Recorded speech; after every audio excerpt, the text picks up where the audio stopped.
Good day. This is Aging Maven aficionado of Ask Amy About Aging, and today I'm with Lavina Fowler of Oticon, and they are a revolutionary company that created hearing aids that work with your brain, and Amy DiDonne, of owner of Best Hearing Care today. Welcome, ladies. How are you? Very well, thank you. I'm doing great. Thanks for asking. Wonderful.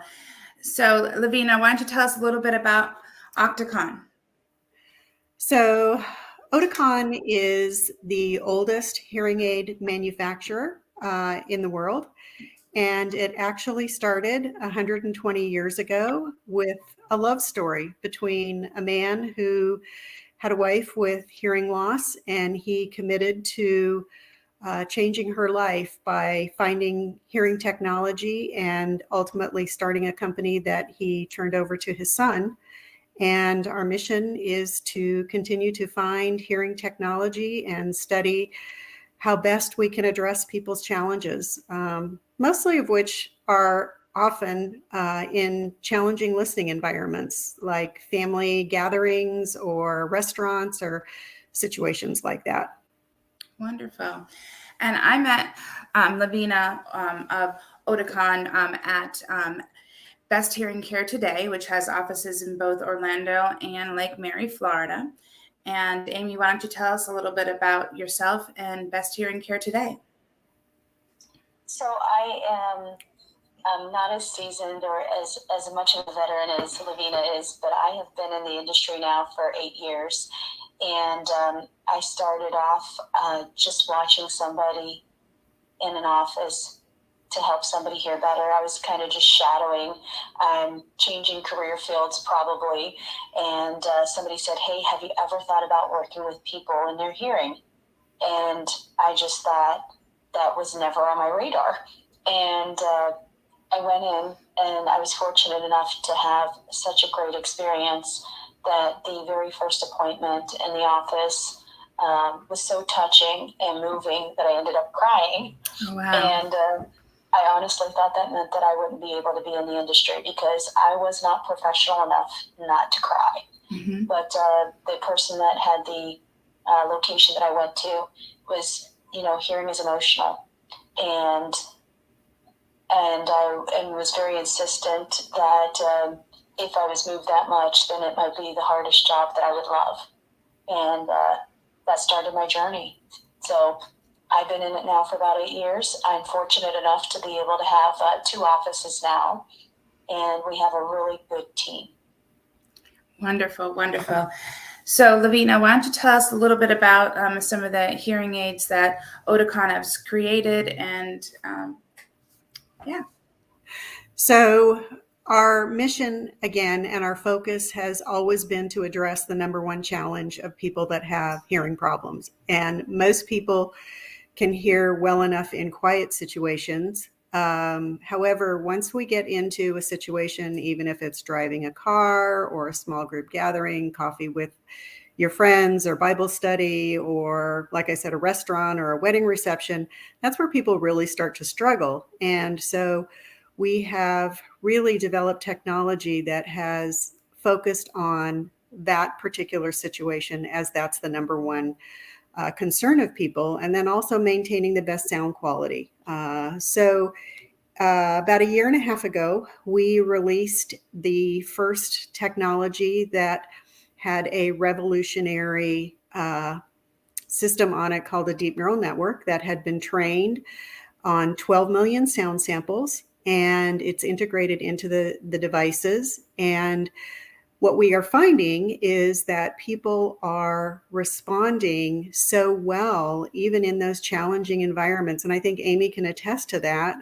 We worked together a couple of weeks ago with some people, and for individuals who have worn devices before, and even for people who have never worn devices, they are reporting to us that they're doing very well in these situations. And a colleague of mine, I think, has a great description, is we want this to be very automatic. We want people to be able to put their devices on and just wear them all day and not even know they have them. And some people even report to us that they sound so natural that they even forget they have them on, and they go to bed with them on, or they accidentally get in the shower with them on. And that may sound a little bit crazy, but those are all good things, because if you don't know that it's there, then it's doing its job. And the most important thing too is that, we believe that you really need to partner with a really great hearing care professional, because hearing impairment is a healthcare disease, and it's not something that you can simply address without the help of a really great hearing care professional. And Amy is certainly one of those people.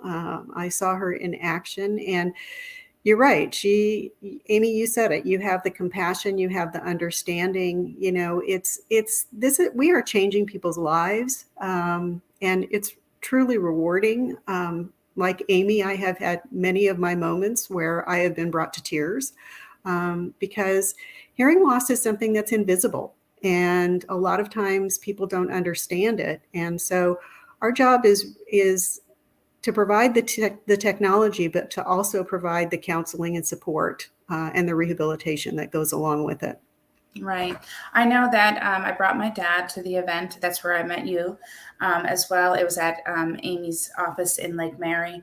And he's tried on hearing aids before, and he felt them in his ears, and he could feel them, and they didn't really do anything for him. But when he tried Oticons, he was totally impressed. I mean, these are the Lamborghini of hearing aids. I mean, you can't see them, and you really, when I was looking at his face, you don't even notice it, even when I stare at his ear. But the difference was so vast. Like, the TV doesn't have to be as loud, for instance, for him to hear it. And even when I talk to him and the TV's on, he can actually filter out the conversation. So it totally impacted me as well. So we lost Amy. Oh, let me call her back. There you go. So sorry, Amy, bad connection.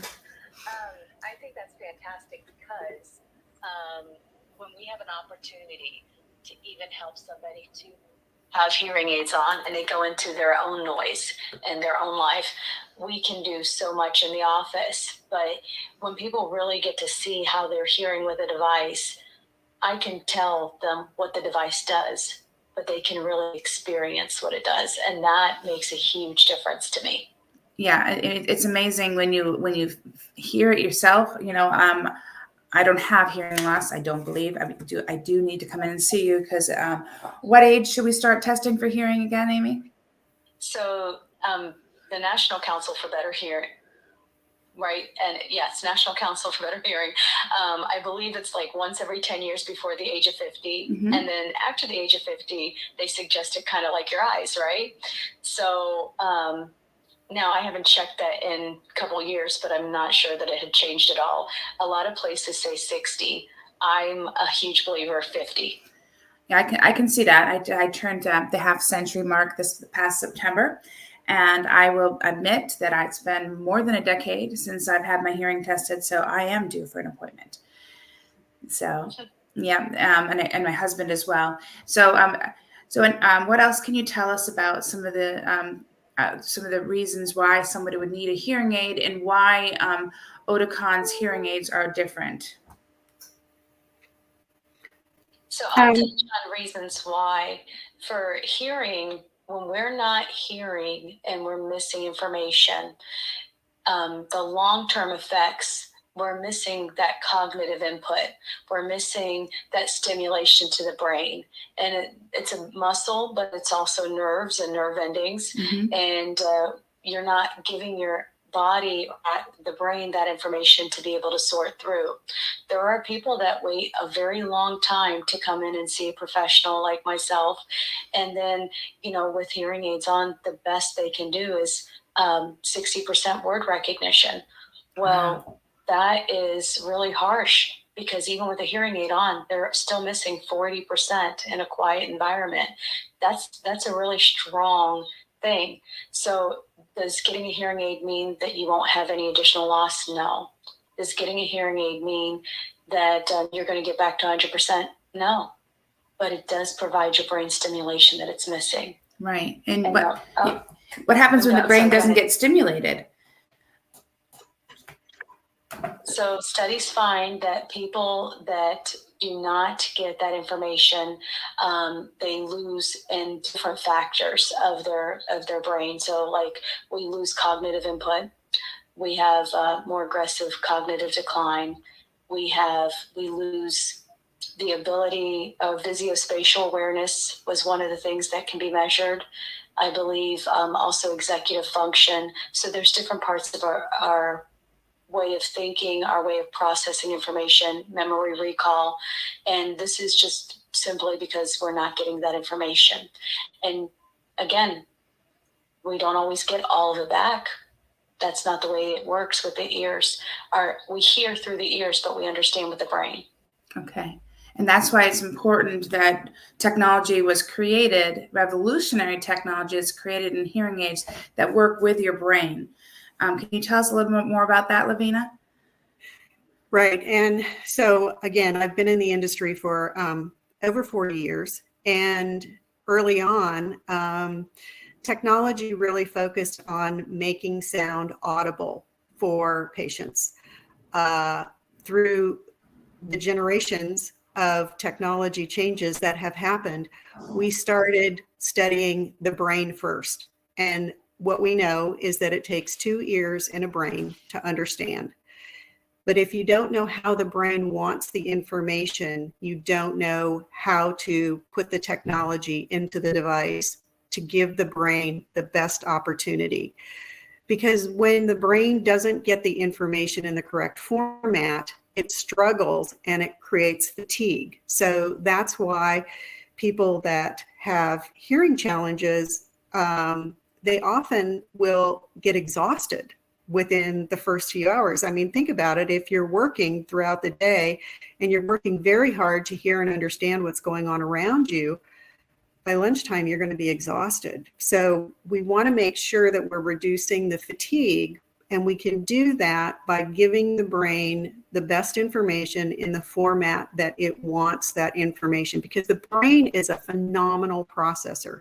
And until very recently, we didn't necessarily always understand. The beauty of how we study the brain is that we have great technology available to us today that can help us understand what areas of the brain are utilizing information and how it wants that information. And prior to the most recent technologies that we have introduced, we in the industry all used some technologies that actually reduced input to the brain by focusing on what was in front of people, because we thought that was the most important. And we felt that if we could get rid of everything else around, that people would understand better. And they did a little bit. But our technology now keeps access to all information around the person, just like when you have normal hearing. When you have normal hearing and you're learning speech, you're not just focusing on what's in front of you. So we have developed technologies that utilize systems that really facilitate the brain getting that information in the right format. And people are having unbelievable success with it. Yeah, I can absolutely see that. Amy, do you have any comments on that? No, what I really, really love about the technology for Oticon's technology, the platform that we're using now is unlike any other platform that we used, even when I first got started. And I can tell you hands down, the people that I helped back then with technology can notice an intelligible and audible difference now. And this is many years later. And so what is that, within 6 years, 8 years, but even 5 years ago, even 4 years ago, they can tell a difference. So I think that that's fantastic. And one of the things I really like about this technology, it's the only one out there that takes into consideration the client's preference for sound in addition to what we did for the testing. That's very unique and different. I'm still thinking about the brain fatigue and relating it to a lot of different things in life, because as we age, we obviously get more tired, and it's because our brains are trying to keep up, I'm assuming. And I'm also thinking back when we're young, when we're trying to learn how to do things and how to process things with our brains, we need more sleep then. And when we get older, we need more sleep to revive our bodies as well. And in the middle, it kind of fluctuates. But I do know that when our brain overworks, you can be just as fatigued and tired as when your body overworks. And so it's very important to make sure that you're hearing properly, because if your brain is not hearing properly, it sounds to me that it's going to affect the cognitive memory loss, just like Amy and Lavina were saying. And I'm wondering if there's a lot of people out there that have a diagnosis of dementia or memory loss in general, or cognitive decline, that part of it is due to the fact that they did not get their hearing tested early enough because their brain's not working. Am I thinking on the right track? There are some studies that do support that. One of the most recent and largest was published by Johns Hopkins University, and they're doing a subsequent follow-up study that I believe is going to be coming out next year. But yes, we do know that there is a significant relationship between untreated hearing loss and an increased risk of cognitive decline. And of course, as the hearing loss is greater, the more significance the cognitive decline. And it is simply, as Amy alluded to earlier, that the brain is just getting not enough information to feed and keep those neural pathways running.